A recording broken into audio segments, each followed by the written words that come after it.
नमस्कार, मैं हूं साक्षी राय और आप देख रहे हैं खरी बात। झांसी में निजी भूमि के पट्टे के नाम पर नदी से दिन रात अवैध खनन किए जाने की शिकायतें सामने आने के बावजूद खनिज विभाग और प्रशासन हाथ पर हाथ धरे बैठा हुआ है। नदियों में अवैध खनन के साथ ही किसानों की फसलें भी तहस नहस की जा रही हैं, जिनकी शिकायतें किए जाने के बावजूद गरौठा तहसील के मोती कटरा घाट पर यह मनमानी अभी तक जारी है।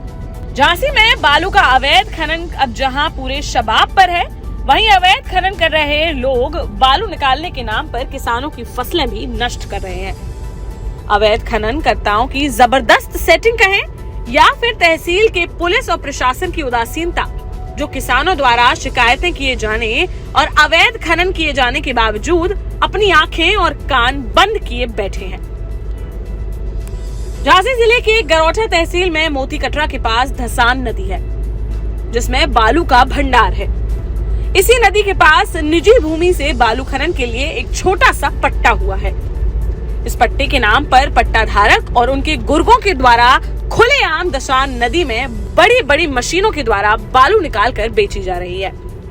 दिन हो या रात, इस प्रकार सीधे नदी से अवैध खनन किए जाने से सरकार को लाखों रुपए का चूना लग रहा है।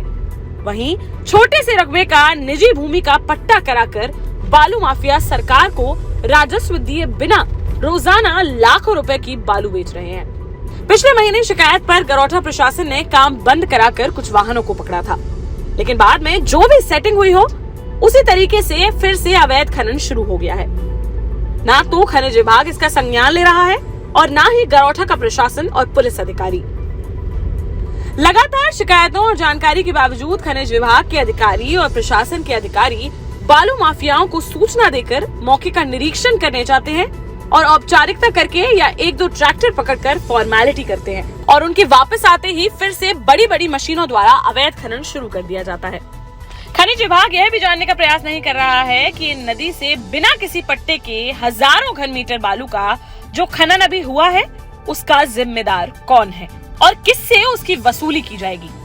इससे ऐसा भी लगता है कि ना तो खनिज अधिकारियों को किसी की परवाह है और ना ही गरौठा के प्रशासन को। इसका दूसरा पहलू यह भी हो सकता है कि सब कुछ सत्ता के संरक्षण में हो रहा हो, लेकिन यह भी तय है कि जिस दिन भी मोती कटरा में हुए इस अवैध खनन का भांडा फूटेगा, उस दिन खनन माफियाओं के साथ साथ खनिज विभाग के अधिकारियों और गरौठा तहसील के अधिकारियों का बचना मुश्किल ही नहीं, असंभव हो जाएगा। खरी बात न्यूज की टीम जल्द ही झांसी जिले में चल रहे अवैध खनन के ऐसे खेलों को और बालू माफियाओं के साथ खनिज विभाग की मिली भगत को उजागर करने निकलेगी और जहां भी जो चल रहा है उसकी सीधी खबर आपको दिखाते हुए अवैध खनन का यह खेल बंद कराने और उसमें शामिल लोगों के चेहरे बेनकाब करने का काम करेगी। फिलहाल के लिए इस खबर में बस इतना ही। आप चैनल को सब्सक्राइब करना, बेल आइकॉन को दबाना, इसके साथ ही हमें फेसबुक पर, इंस्टाग्राम पर, ट्विटर पर और पब्लिक ऐप पर फॉलो करना बिल्कुल ना भूलें, ताकि हम उठा सकें आपकी आवाज और पहुंचा सकें आप तक हर बड़ी खबर। देखते रहिए खरी बात साक्षी राय के साथ। नमस्कार।